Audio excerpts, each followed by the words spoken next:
I haven't made any bike videos for a while, but I've been watching some new step-through bikes come out and decided to sell a couple of bikes and get a couple more. So I didn't pick up any extra room, but now it's time for some reviews. Today we'll look at the Wallke H7 Ultra e-bike single motor. There aren't many reviews of this bike as they all seem to be focusing on the two-motor version.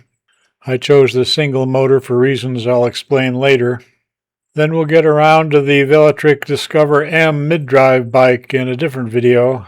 These are very different bikes and will serve different purposes, but both are easy to get on and off, and both are interesting to ride with their own style. So first, let's go over a few changes I've made to the H7. Then we'll go for a ride in the country on some fast roads and big hills, with comments along the way about the bike operation, then come back and sum things up. The H7 came with a 52-tooth chainring and a 14 to 28-tooth freewheel, which gives the bike a top pedaling speed around 19 miles per hour at a cadence of 80.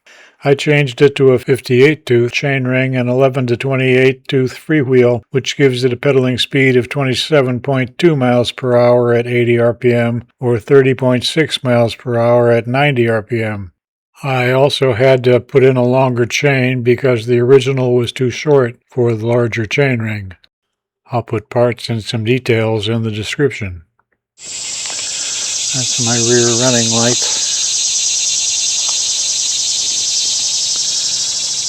screwed a piece of wood on there and fastened it to that because there wasn't any other good way to get it there.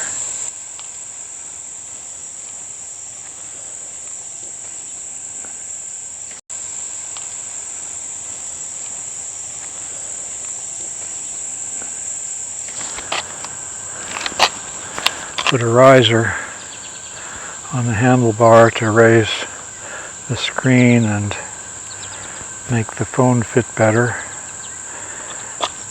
Here's the running light, which has like 4 modes. This is the running light mode with a line across it. My camera mount down in there. Display used to be mounted down in there. So this is useful. I was going to cut this down and put it in between the handlebars, but ended up sliding it over and moving the display over a little bit more, so that was useful. Rear shocks have received many comments about being too hard, and I agree with that. Fixing the problem, however, isn't so easy.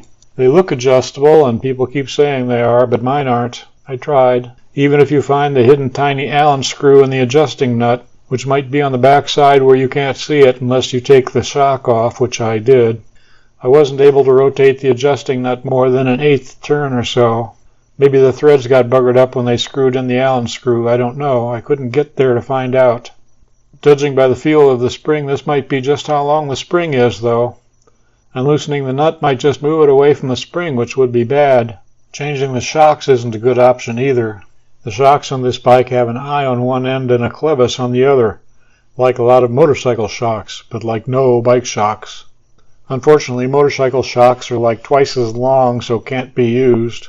But even if a new shock could be added, the travel on this length shock is 15 to 20 millimeters. A good suspension post has a 50 millimeter travel, so we're starting with a very low bar.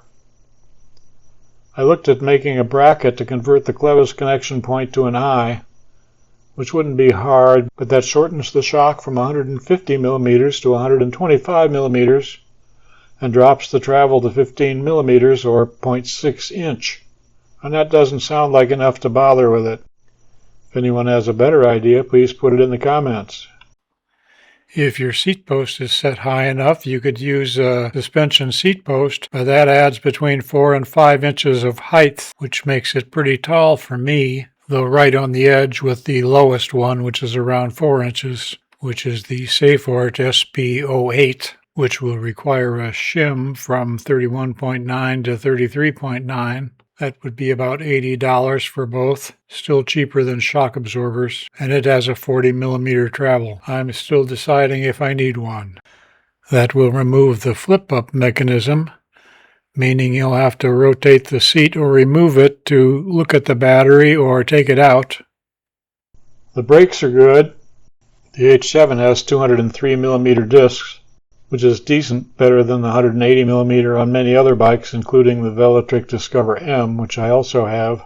But the Anioki A8 Pro's thick 300mm front disc simply embarrasses everyone else.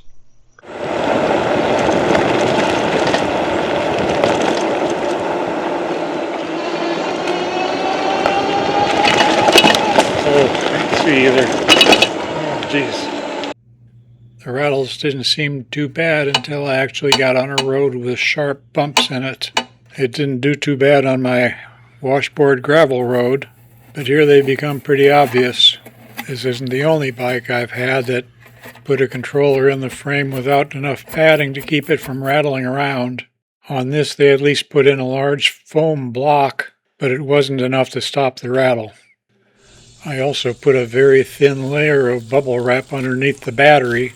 Even just a little bit too thick will stop it from locking into the frame, but even a tiny amount stopped it from clanging against the bottom.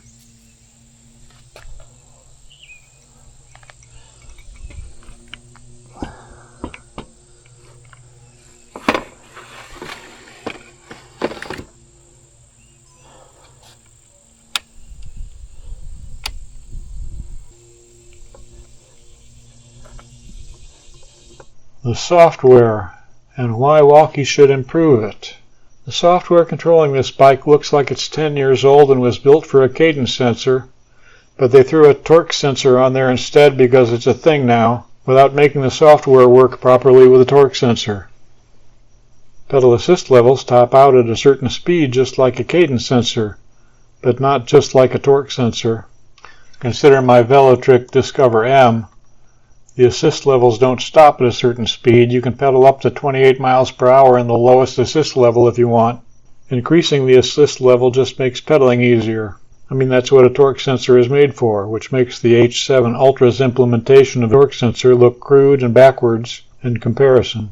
On the H7, this is somewhat offset by having the half-twist throttle with a powerful motor, resulting in an attitude of who cares.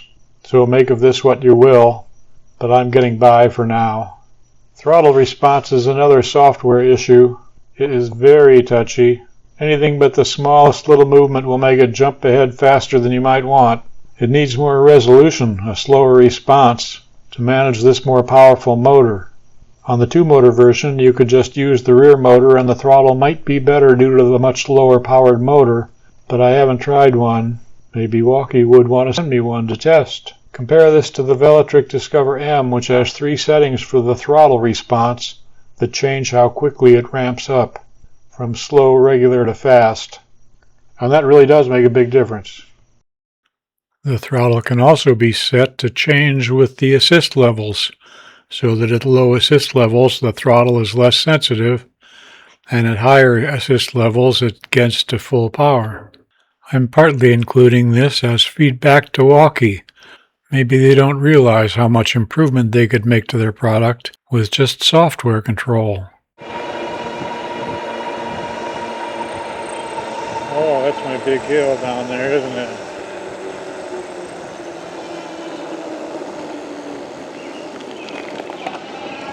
Let's take this way.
see it picks up some speed going even down a hill a little bit, up to 40. But then it'll lose a little bit up the next hill.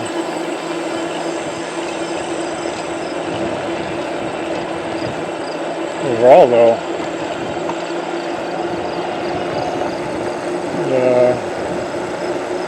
maybe the Antioche would be that fast in dual motor.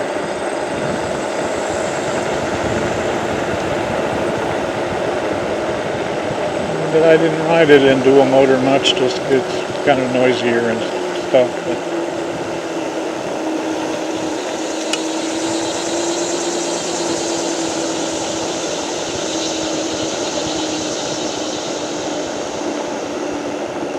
I think it would do about 32 with just the back motor. Maybe near 40 with both motors. That's not far away from this.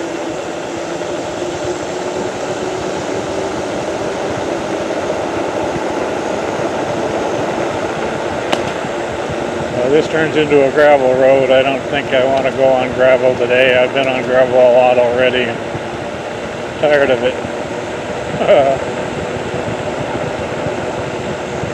So I'll turn around and go back up that hill, which is a good test. Because that's a tough hill. Of course, I had to ride the brakes all the way down on that, which is where big, thick brakes is useful.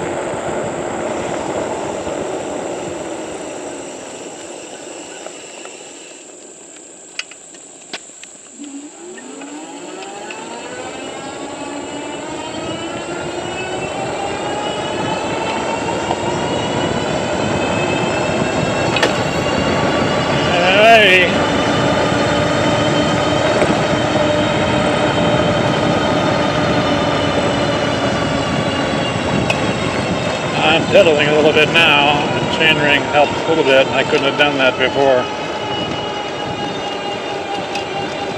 Got the throttle full open. I'm just helping it. But it's I've helped all my bikes. I think this is maintaining a higher speed. Again, the Antioche might have done this well with both motors.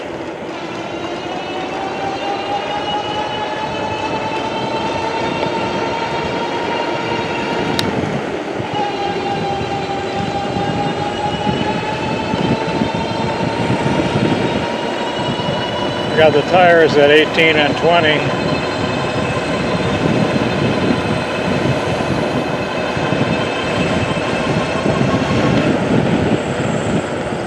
They got a pressure range of 15 to 30.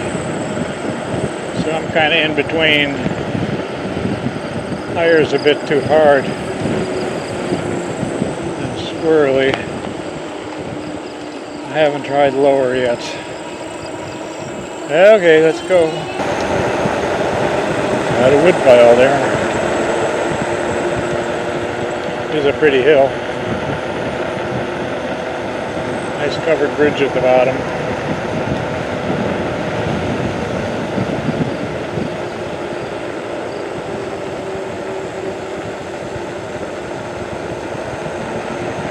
Tough hill to come up.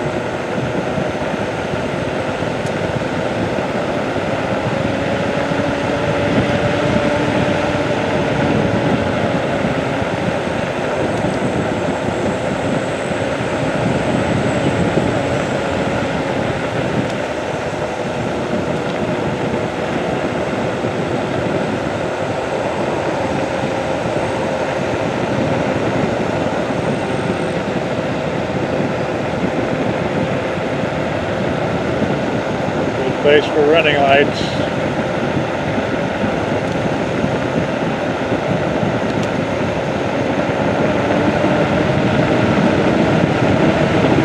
And good brakes.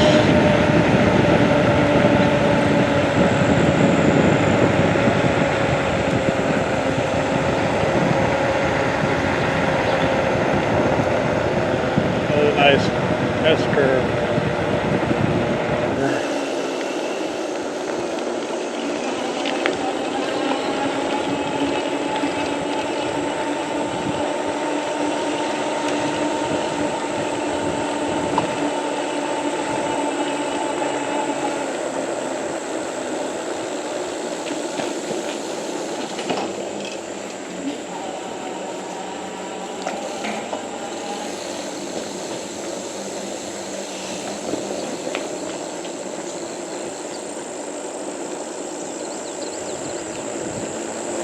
Once again turns into a gravel road, which I am avoiding. You might like some gravel, but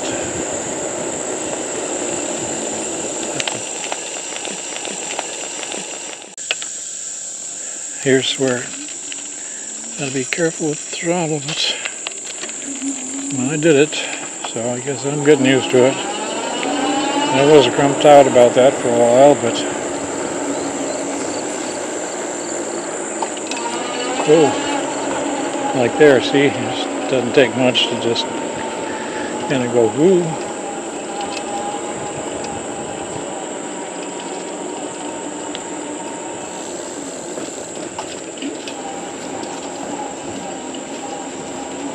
We're going to go up the same hill we came down.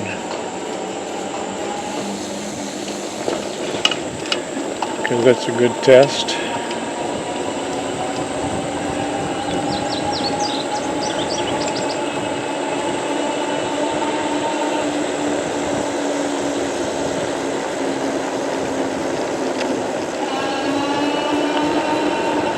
This is my remote turn signal and rear light switch down here.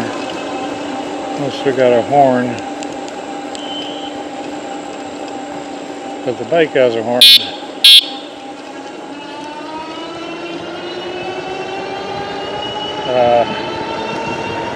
That rear tail light has a horn in it, but I have it turned way down because I tested it inside and it was annoying.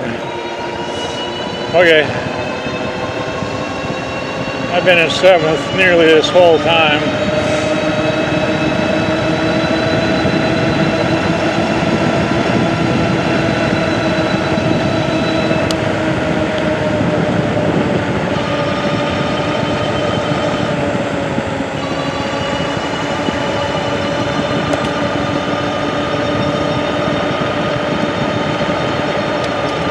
Tough hill. Pedaling to help out. But doing 20, that's pretty good.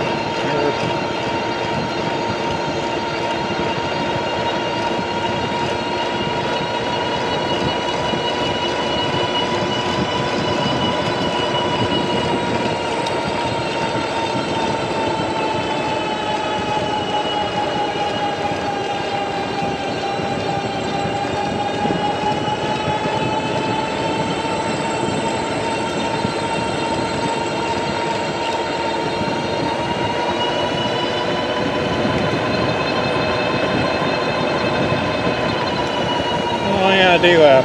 Okay. We're going to take the same way back just because we can. I usually plan my routes ahead of time and make a circle of some kind, but not today.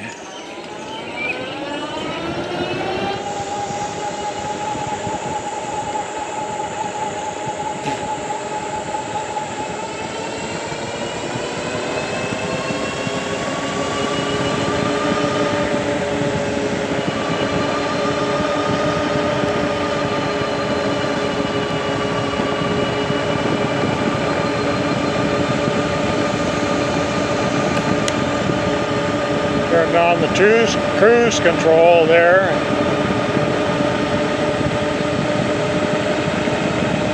They're fun.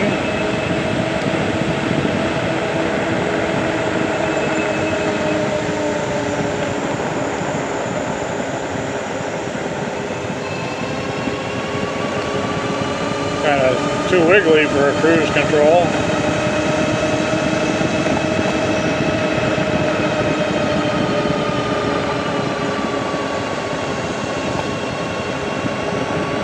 I think I've been this way for a while. Nice old barn. Well, at least an old barn.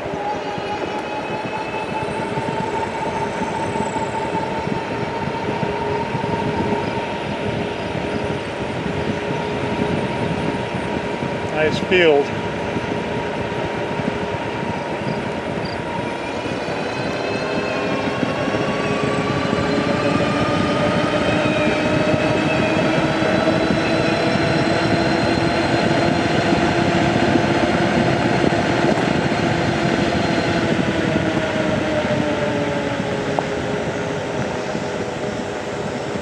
to be zooming quite a lot for the video.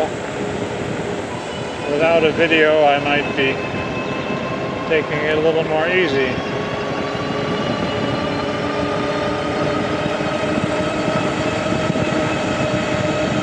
There's a big branch in the road. Wouldn't want to run into that.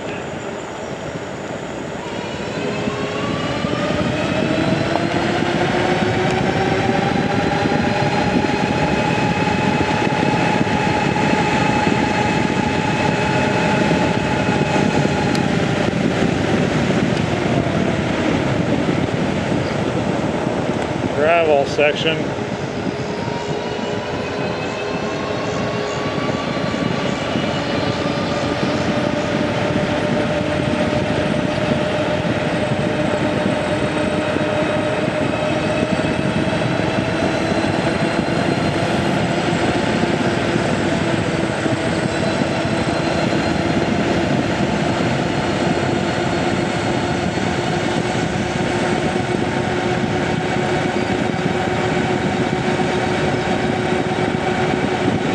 That is not wide open.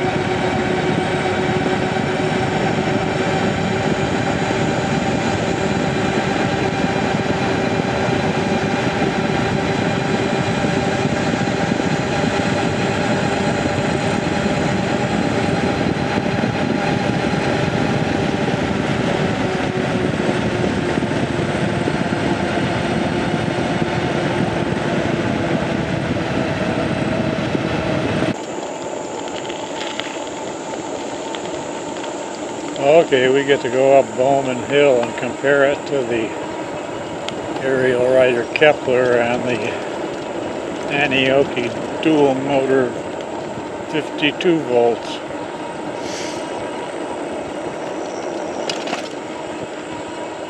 Let's see how it does. I'll gear down a little bit. Oh, glad he's out of the way.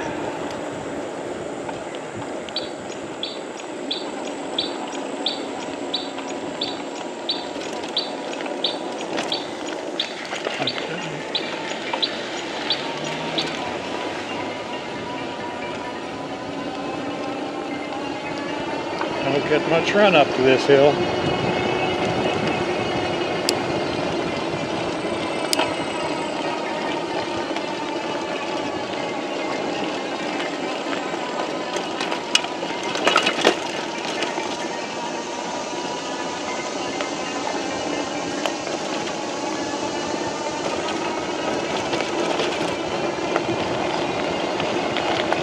Well, the Antioche, I think, did better. I'm at 16.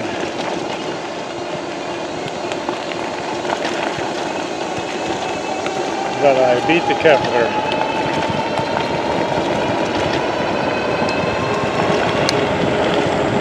That didn't work as hard in pedaling. I did help out some. We're going to use 2 motors.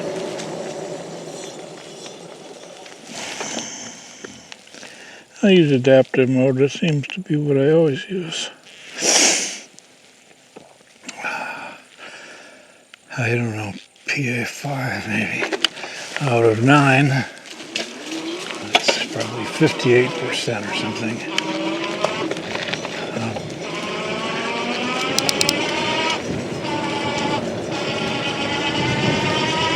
Can't get much of a running start on this hill.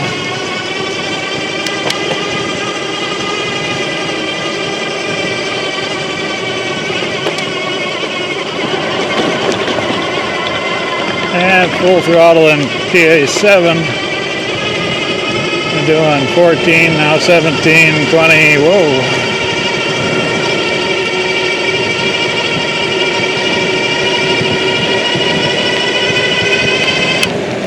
Well, that was easier than I thought.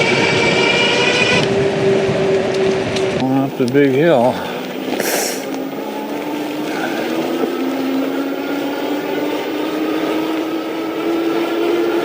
Full throttle on, I'm pedaling on 3rd, 15, 12, 11, 10,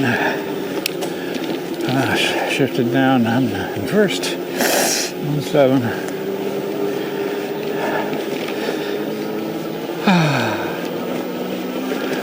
I'm in PA4, here I'm making the second, PA4 at about 70 kph, I'm experimenting. I had a long way to go, so I don't want to use up too much early.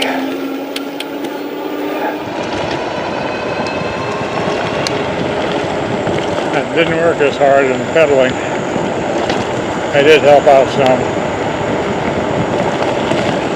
Third gear, I helped out.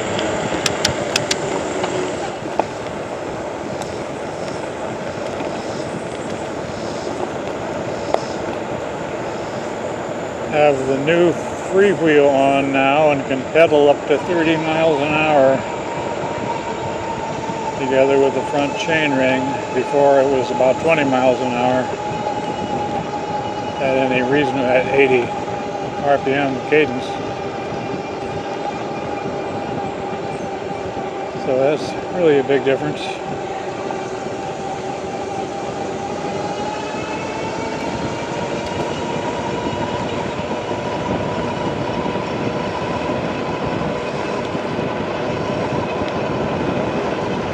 I'm just pedaling now. It's the first time on this bike that I can pedal like this long.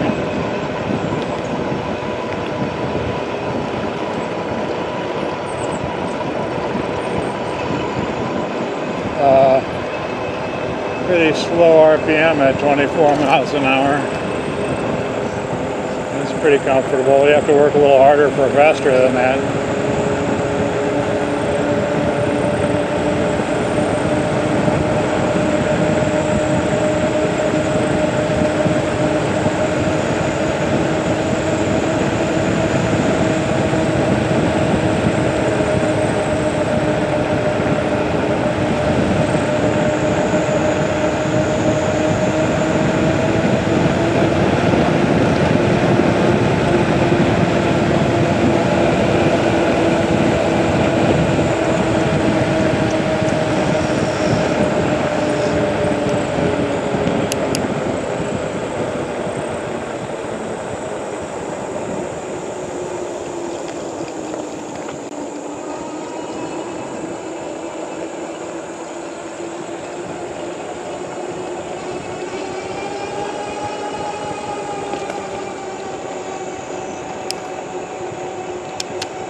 Torque sensor actually works pretty well for pedaling at higher speeds.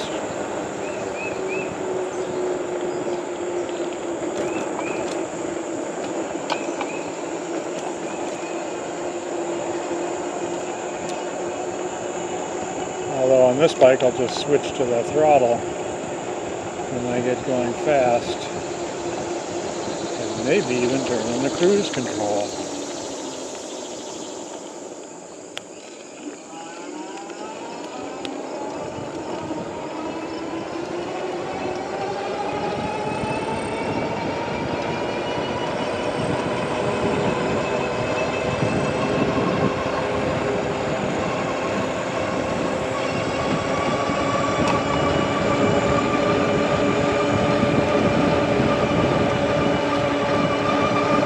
I'm just pedaling still up to 28.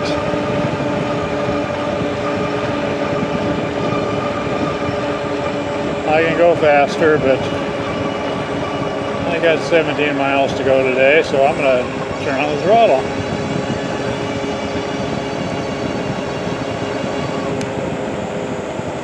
Save my legs for going up big hills.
in the shade.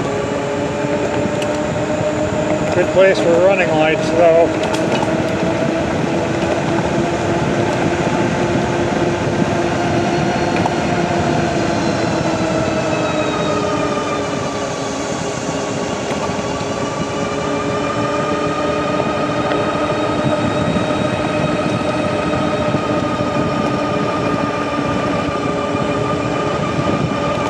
I'll pedal a little bit to help it up that hill just to keep the speed up.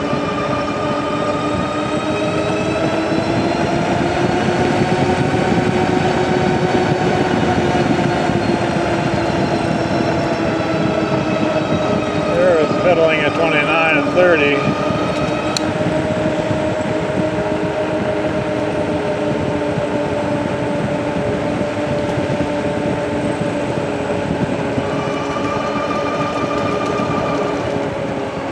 Start wearing a face mask, face shield, getting hit by bugs.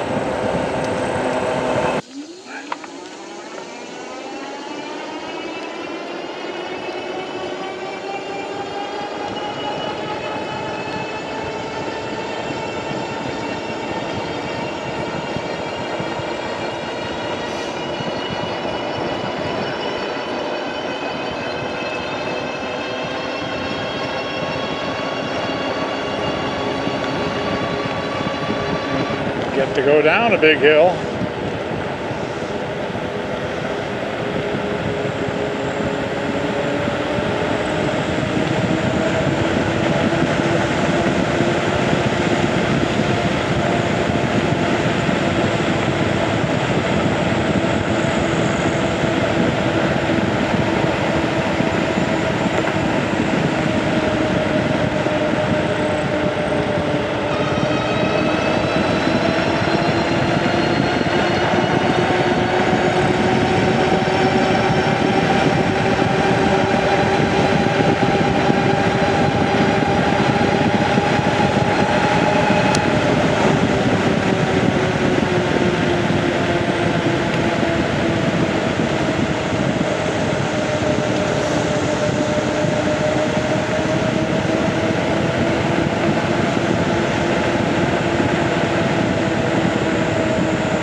Pedaling at 30 there.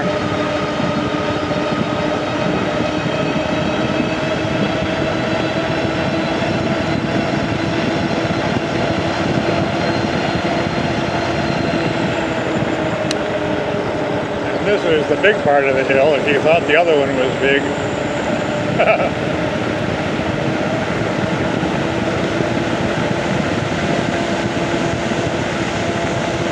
I like good brakes around here.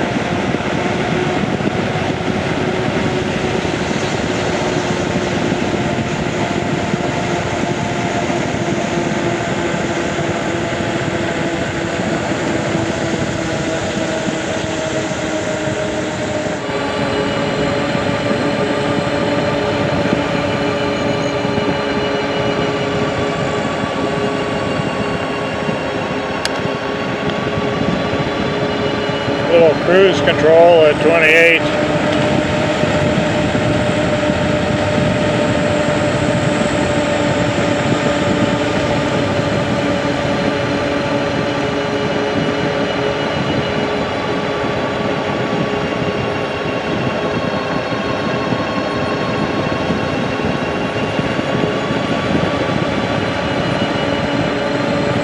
Oh, let's give it some beans there though.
good reason not to swing wide, even on quiet roads.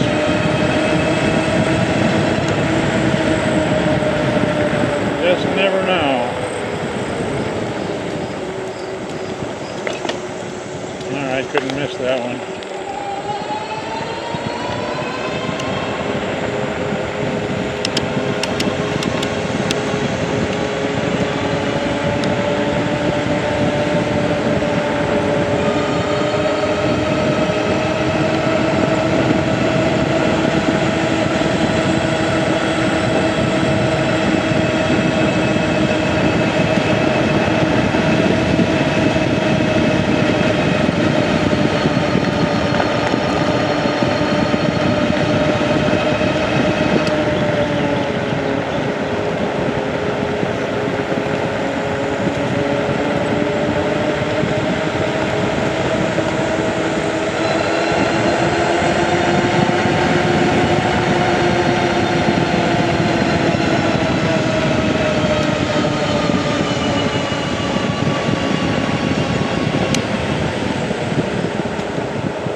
Turned up the sound on my turn signals.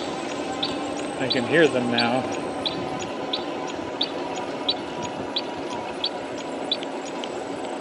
Push the same button that goes off. Or it turns off by itself in 2 minutes apparently.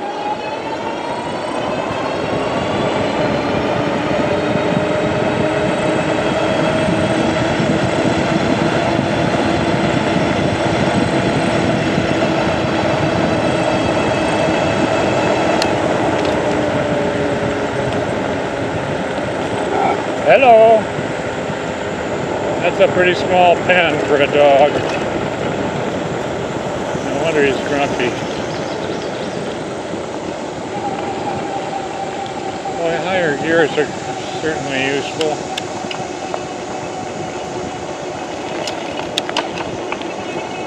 And I was only in a fifth.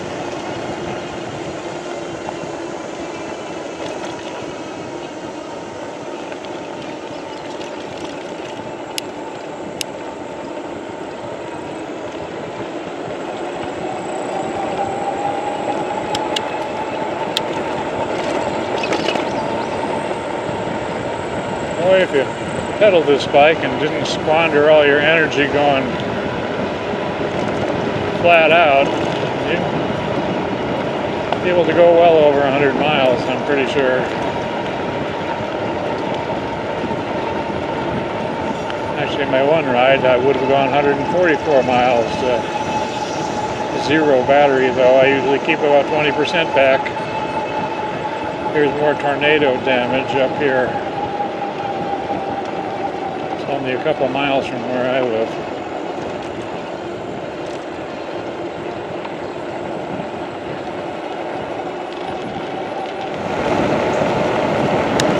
Nice to have a dedicated cruise control button. I couldn't actually get it to push there right there.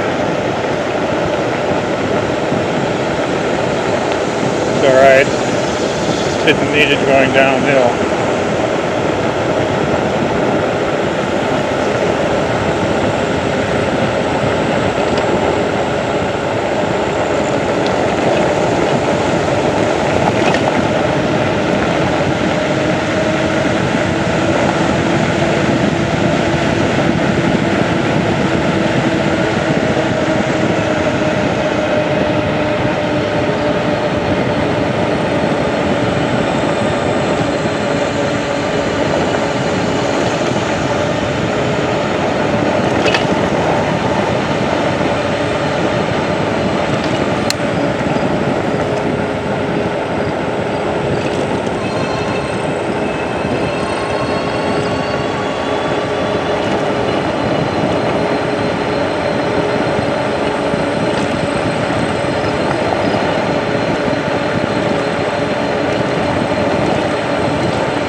I got the front shocks adjusted a little lower than recommended.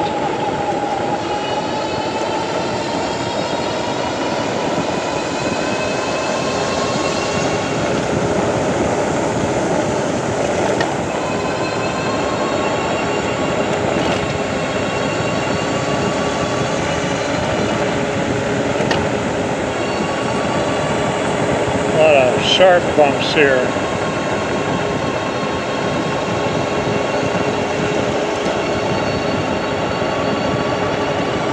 Big deal. Let's get some juice going here.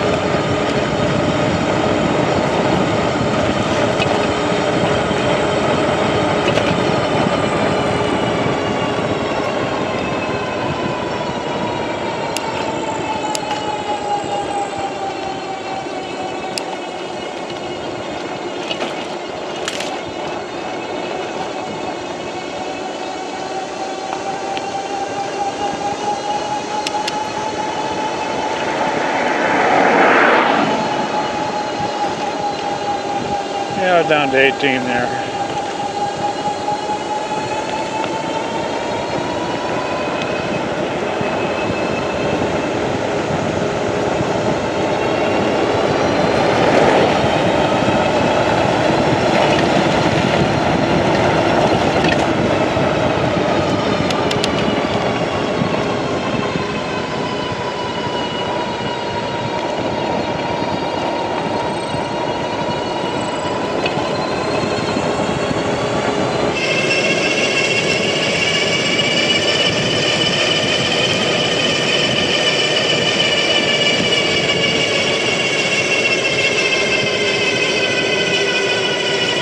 PA7,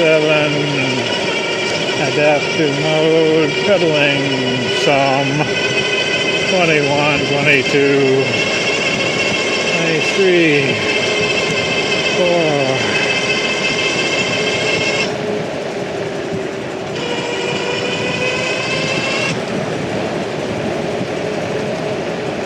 Oh, look out, squirrel.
Just coasting.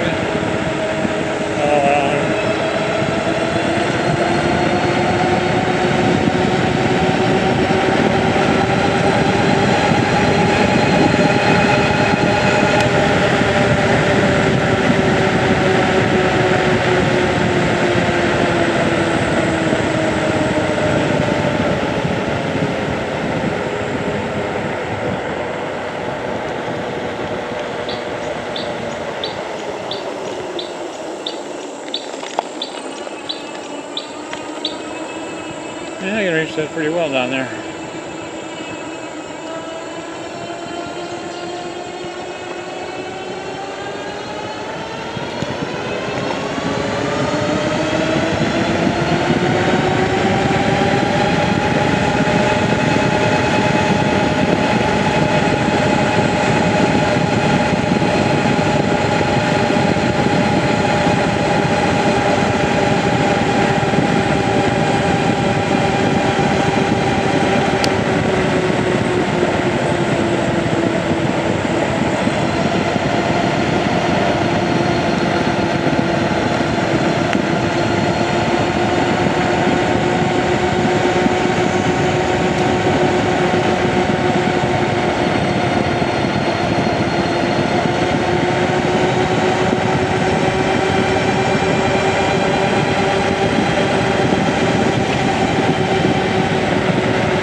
keep up higher speeds on this bike than any other ones, even the Anioke, because I didn't leave the front wheel engaged all the time.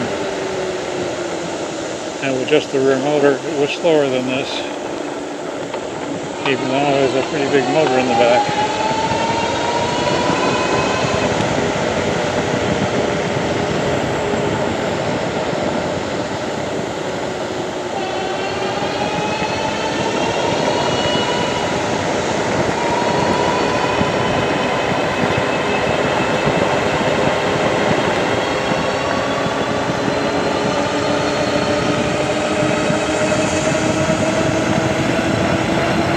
Pedaling up to 32.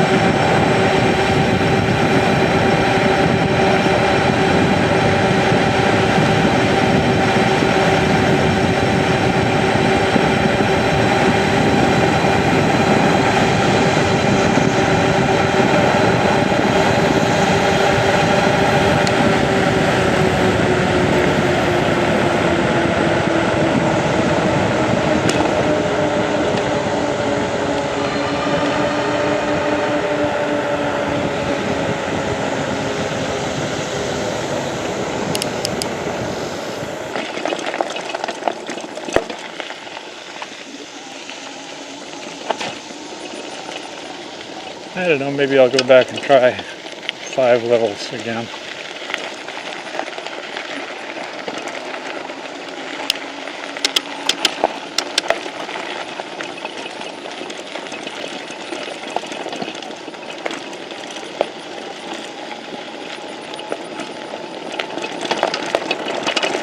Not a good place to use throttle because of the bouncies.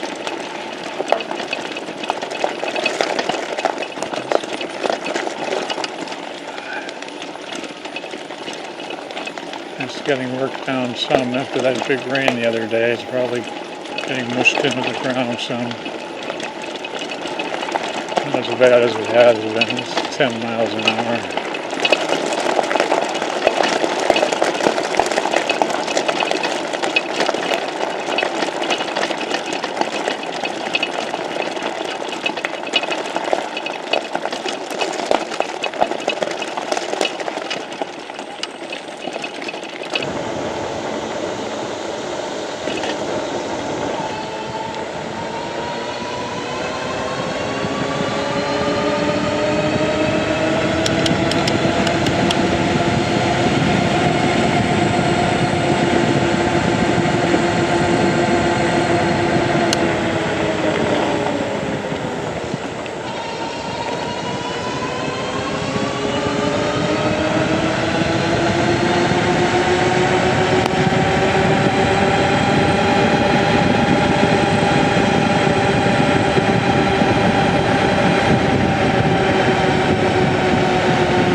Pedaling at 31.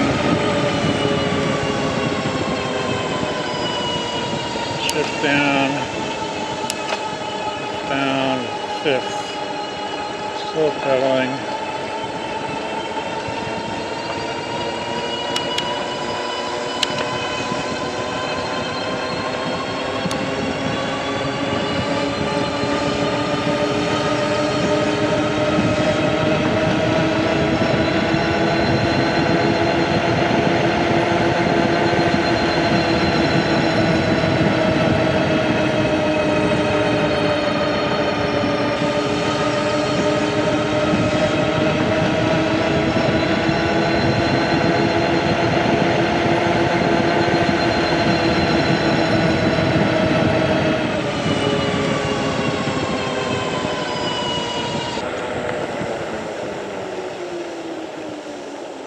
Left turn signal button is harder to reach.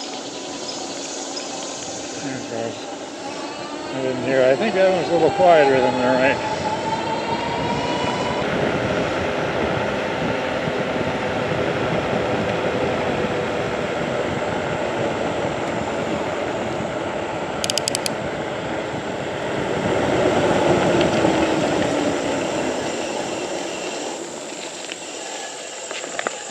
I like this kind of shifter because you can shift from 7th to 1st in just one sweep.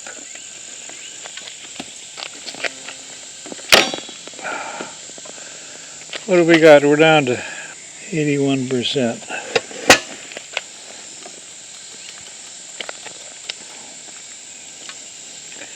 Could do 100 miles at that speed.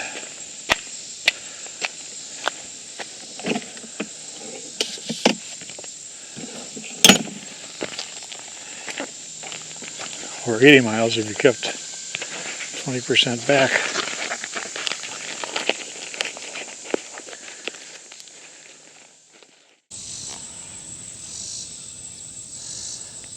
I have several sets of solar panels. This is the garage set.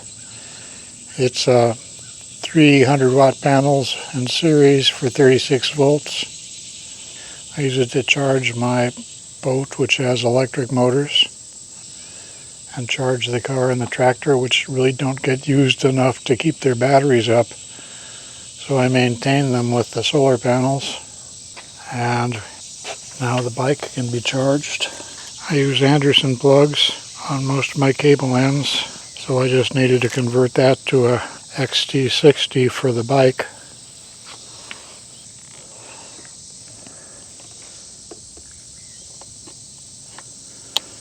The key needs to be on the battery to charge with solar,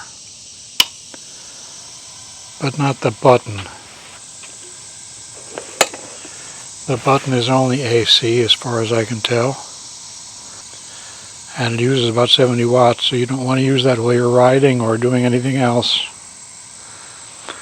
I recently found my USB ports don't work, so I've sent a message off on that. Otherwise, that's it for charging with solar. Twice now I've had the charging stop at 92% for some reason. I don't know if the clouds had shaded the panels enough to reduce the current to the point where the battery stopped charging, but it showed 0 input. I disconnected it from this, plugged it into my Victron controller on the boat, and it still had input, so there were watts there available, but this wasn't using it. The next day it went up to 100%. The day after that it went to 92% again. I didn't test by trying to recharge it the next morning when the sun was out. I've had a lot of cloudy, rainy days.